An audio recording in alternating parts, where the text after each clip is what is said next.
poor visibility ang nararanasan ng mga technical diver ng Philippine Coast Guard sa isinagawang search and retrieval operation sa Taal Lake nitong weekend.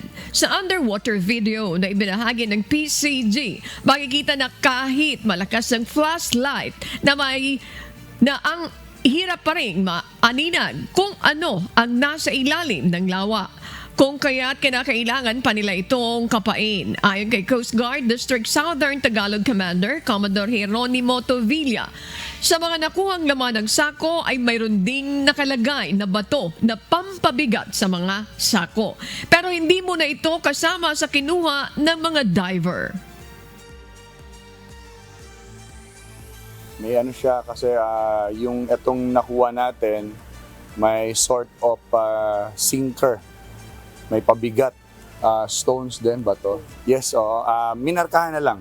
Minarkahan at kasi nakita nyo kanina ang tagal nung pag-howl nung tropa natin and medyo dinadrag nila para mas may puwersa paangat.